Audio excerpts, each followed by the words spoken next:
د جبهه مقاومت ډلې مشر احمد مسعود روسیې ته تللی او روسیه غواړي چې ملاتړ یې وکړي. احمد مسعود او سرګي میرونوف ترمنځ لیدنه د روسیې لخوا سیمه ییز تروریزم او ملاتړ ته یو جدي پیغام دی. د خرابات ټي وي چینل درنو لیدونکو سلام، ستړي مه شئ، وخت مو بخیر. هیله لرم چې جوړ او روغ به یې. په سر کې یادونه کوم که خرابات ټي وي چینل مو نه وي سبسکرایب کړی، په درنښت سره خرابات ټي وي چینل سبسکرایب کړئ.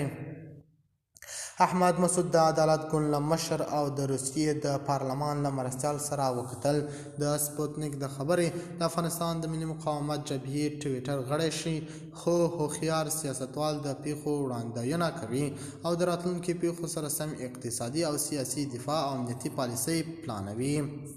ښاغلي ولسمشر محمد اشرف غني هم دغې ته غبرګون ښودلی باید هیڅ حکومت د دې ډله ملاتړ ونه کړي.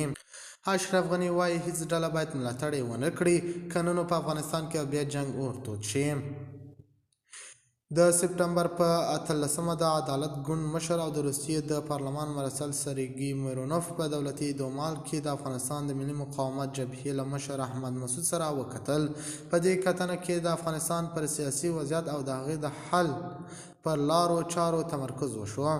د ملي مقاومت جبهې NRF د سې شنبې په ورځ په یو خبرپاڼه کې ویلي چې په دې غونډه کې پر امنیتي مسایلو له ترهګرۍ او نشه یي توکو سره پر مبارزې د یو ټولشموله حکومت پر جوړېدو او د افغانستان پر خپلواکۍ خبرې وشي.